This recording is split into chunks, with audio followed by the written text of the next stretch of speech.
Assalamualaikum warahmatullahi wabarakatuh. Perkenalkan, nama saya Baik Nurul Habibah yang akan memandu presentasi pada kelompok 7 Bahasa Indonesia yang mengangkat tema analisis faktor penyebab penyalahgunaan narkoba dan upaya pencegahannya di masyarakat. Silakan kepada pemateri pertama untuk langsung memaparkan materinya.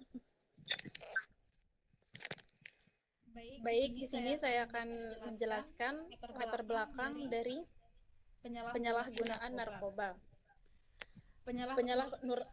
Penyalahgunaan narkoba merupakan permasalahan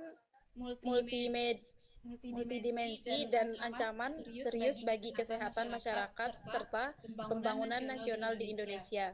Didorong oleh kemudahan akses dan tingginya kerentanan remaja. Artikel ini bertujuan menganalisis secara komprehensif faktor-faktornya yang penyebab penyalahgunaan narkoba serta merumuskan strategi pencegahan yang efektif dan terintegrasi di tingkat masyarakat.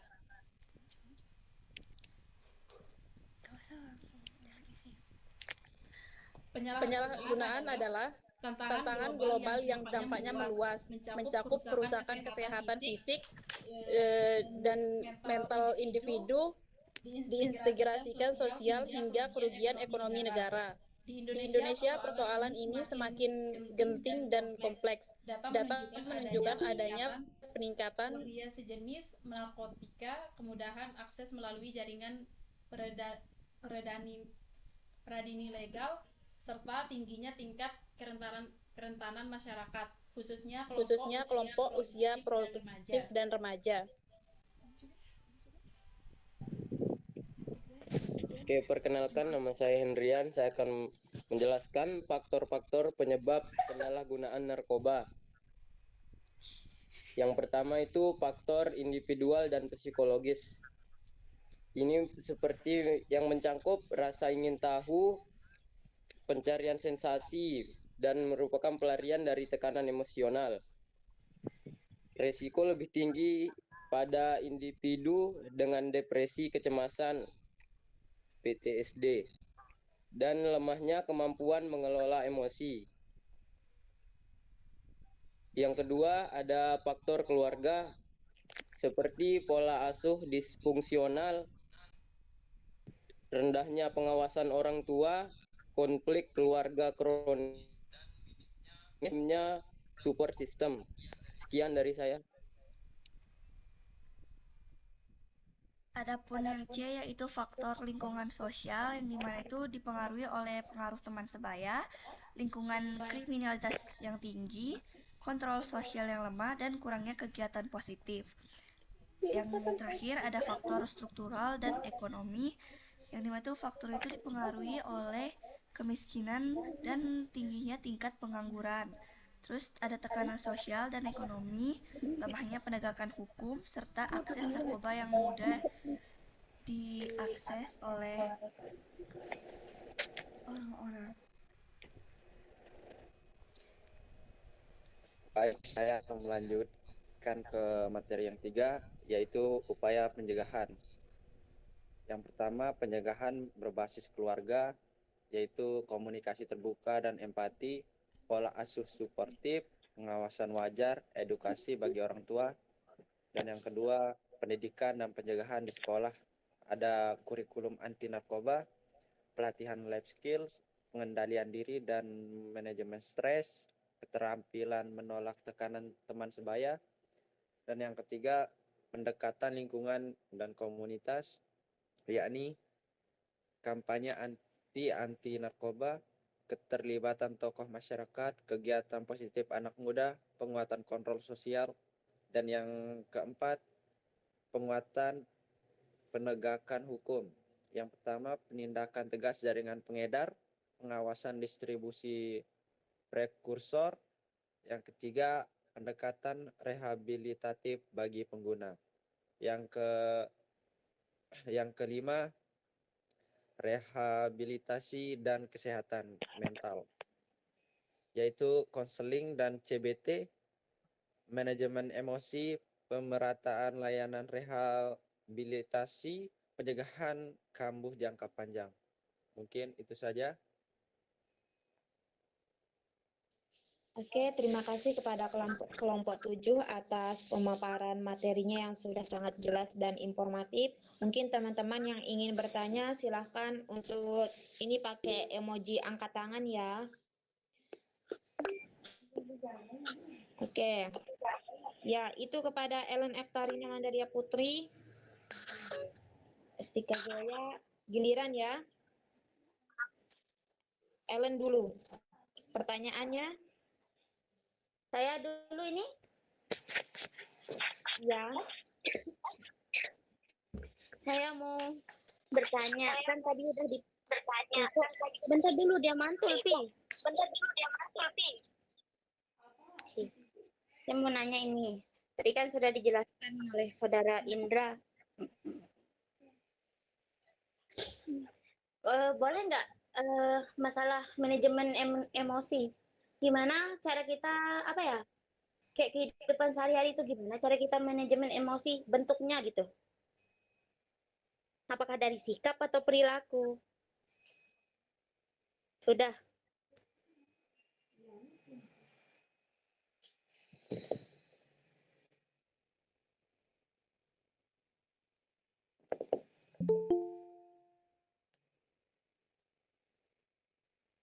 Oke, selanjutnya yang kedua Estika Zoya.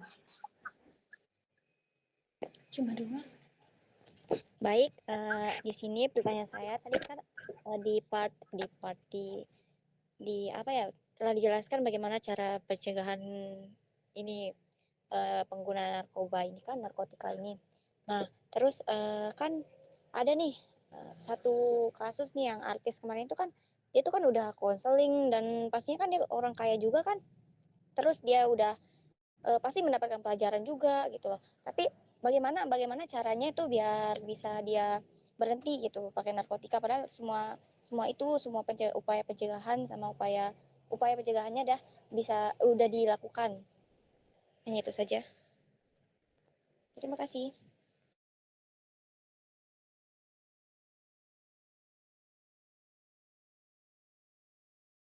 Oke, terima kasih. Selanjutnya itu Bayi Bunga. Iya. Kan tadi ada kan faktor-faktor itu kan, terus ada faktor, rasa ingin tahu, menjadi faktor utama penyalahgunaan narkoba. Nah, gimana sekolah atau keluarga itu dapat mengarahkan rasa ingin tahu itu ke hal-hal yang positif?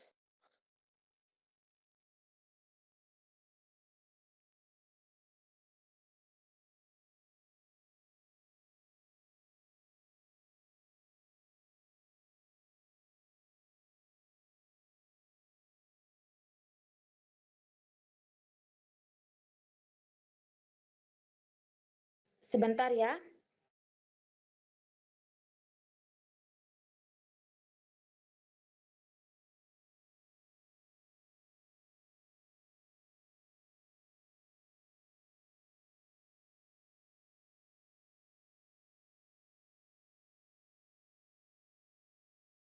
Oke, satu pertanyaan terakhir. Soalnya kan ada 4 pemateri, biar sama-sama pemateri punya ini. Oh, itu ada Hilki.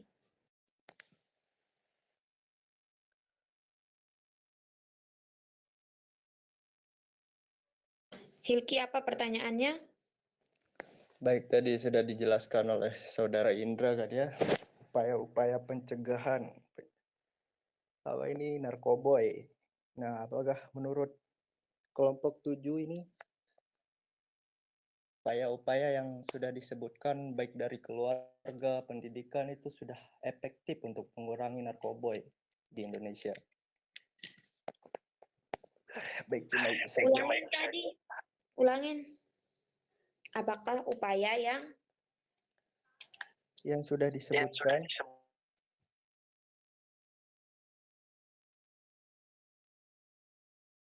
efektif untuk mengurangi narkoba.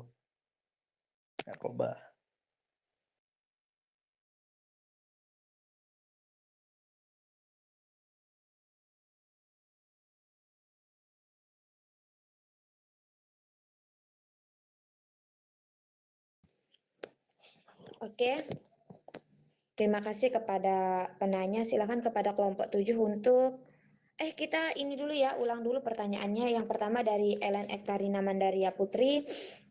Kan tadi udah dijelasin manajemen emosi ya. Gimana sih cara kita memanajemen emosi kita di setiap hari itu, apakah dari sikap atau perilaku gitu. Bentuknya itu apa dari sikap atau perilaku. Yang kedua dari Estika Zoya, cara pencegahan narkoba. Kan banyak ya kasus artis, ini kan artis itu udah banyak duitnya, sudah direhabilitas dan ini itu, tapi kan tetap mereka melakukannya. Nah, gimana cara melakukan upaya pencegahannya? Yang ketiga itu dari Baik Bunga, faktor rasa ingin tahu ya tadi yang membuat orang menggunakan narkoba. Gimana caranya mengarahkan anak supaya rasa ingin tahunya itu ke hal yang positif, bukan ke yang negatif.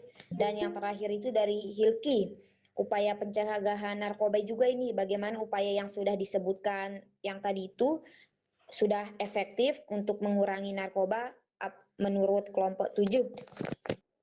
Langsung jawab nih moderator. Iya, langsung jawab. Ellen, ada Ellen nggak? Ada ini, ayo siapa yang mau menjawab? Oke. Ini kan Indra mau menjawab. Baik, saya akan menjawab pertanyaan dari saudari Ellen. Bagaimana sih cara kita untuk memanajemen emosi?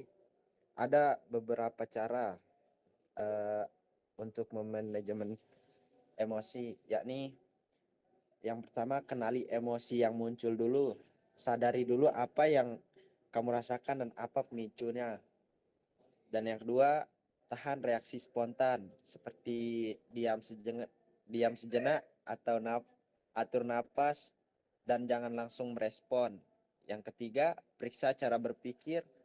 Tanyakan dulu apakah saya menafsirkan situasi ini secara berlebihan atau keliru. Dan yang keempat, ubah sudut pandang. Coba lihat situasi dengan makna yang lebih realistis atau netral. Yang kelima, pilih tindakan yang tepat. Respon dengan cara yang sehat, bicara baik-baik, menjauh sebentar, atau menenangkan diri.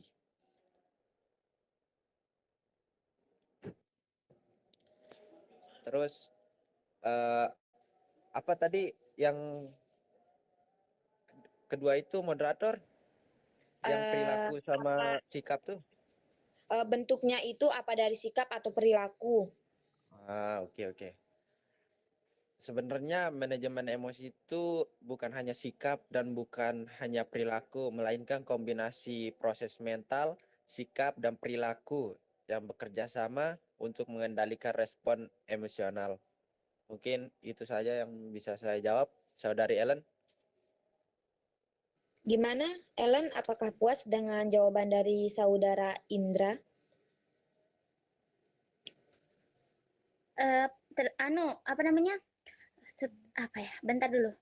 Dari tadi jawaban yang saudara paparkan itu, apa terus kaitannya sama orang-orang pengguna narkoba? Apakah bisa menghentikan? Oke, silahkan saudari Indra untuk menjawab. Coba ulang, saudari Ellen.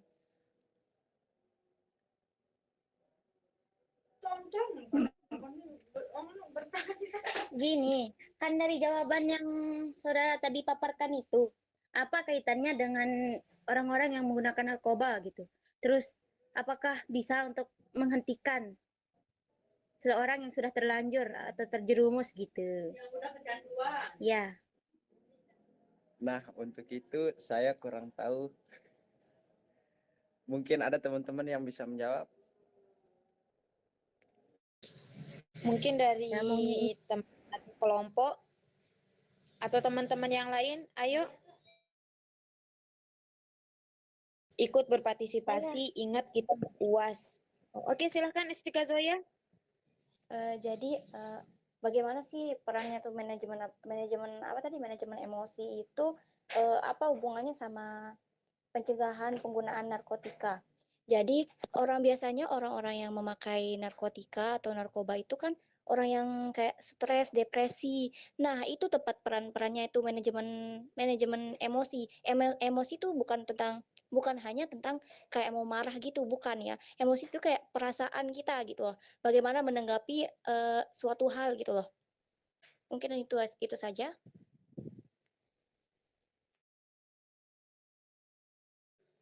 Gimana Saudari Ellen, apakah puas dengan tambahan dari teman-temannya?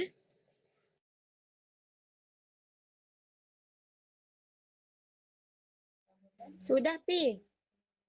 Oke, super ya. Terima kasih ya kepada yang ikut berpartisipasi. Kita lanjut ke pertanyaan berikutnya. Ayo, kelompok 7 mau menjawab pertanyaan nomor berapa? Oke, dari Bayi Bunga. Karena faktor rasa ingin tahu ya orang menggunakan narkoba ini ya. Gimana cara mencegah anak tersebut agar mengarahkannya ke arah rasa ingin tahu yang positif gitu.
Ya, bagaimana Saudari Bunga? Apakah puas jawab?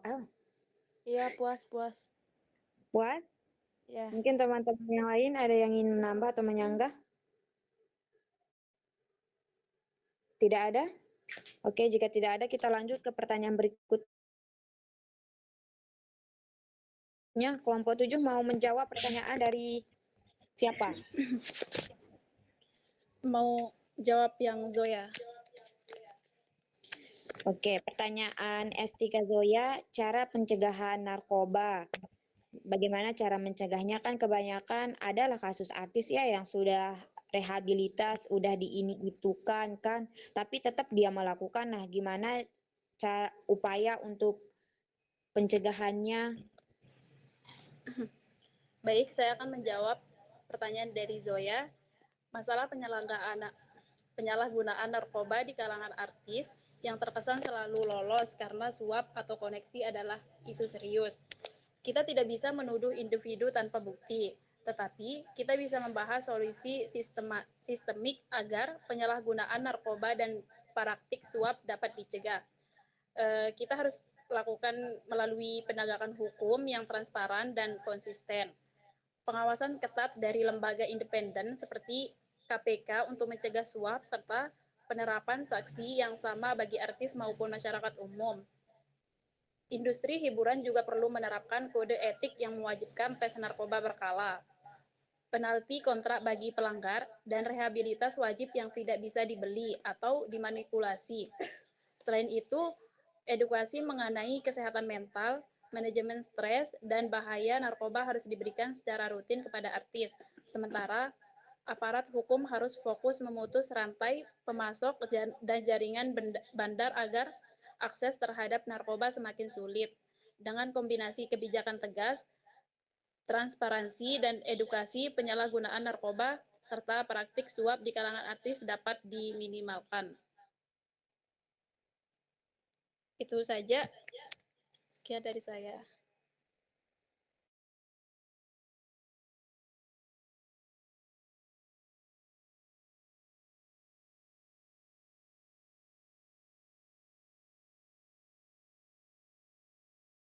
Oke, apakah Estika Zoya puas dengan jawaban dari Saudari Isna? Ya, terima kasih atas penjelasannya yang sangat rinci. Kita masuk ke, mungkin teman-teman ada yang ingin nambah atau menyanggah? Jika tidak ada, kita langsung ke pertanyaan terakhir ya dari Saudara Hilki. Upaya pencegahan narkoba, apakah upaya yang sudah disebutkan tadi sudah efektif untuk mengurangi narkoba? Silakan kepada kelompok 7 untuk langsung menjawab. Baik, saya akan menjawab pertanyaan dari Saudara Hilki. Pertanyaan yang sangat menarik dari Saudara Hilki. Upaya pencegahan narkoba yang seperti sudah dijelaskan tadi itu memiliki potensi kuat untuk mengurangi resiko, terutama kalau dilakukan secara baik, konsisten, dan melibatkan banyak pihak, seperti guru, orang tua, lembaga, dan masyarakat. Tapi pencegahan saja itu tidak bisa dianggap sebagai solusi tunggal. Masih dibutuhkan penegakan hukum, rehabilitasi bagi yang sudah terjerat, dan dukungan keluarga serta lingkungan sosial. Baik, itu saja. Apakah Saudara Hilki puas dengan penjelasan dari Saudara Hendri? Oh, menarik. Berarti kesimpulannya belum cukup efektif ya menurut Hendri itu.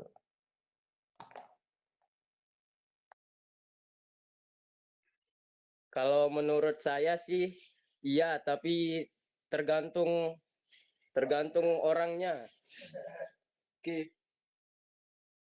Oke, sudah. Oke, apakah sudah puas? Puas banget. Oke, mungkin teman-teman ada yang ingin menambah atau menyanggah? Jika tidak ada, kita akan menutup presentasi malam ini. Jadi kesimpulan dari materi kelompok 7 ialah penyalahgunaan narkoba di Indonesia merupakan masalah serius yang berdampak pada kesehatan, sosial, dan ekonomi. Ancaman ini semakin meningkat akibat beragamnya jenis narkoba dan mudahnya akses melalui jaringan ilegal, terutama di kalangan remaja dan usia produktif yang rentan. Karena itu, diperlukan strategi pencegahan yang komprehensif dan terintegrasi, melibatkan keluarga, sekolah, masyarakat, serta pemerintah untuk memutus rantai penyalahgunaan dan menciptakan lingkungan yang lebih aman dan sehat. Oke, terima kasih kepada para pemateri dan teman-teman sekalian yang ikut berpartisipasi. Mari kita tutup presentasi malam ini. Selamat malam dan sampai jumpa. Dan semoga materi yang disampaikan kelompok 7 dapat bermanfaat untuk kita semua.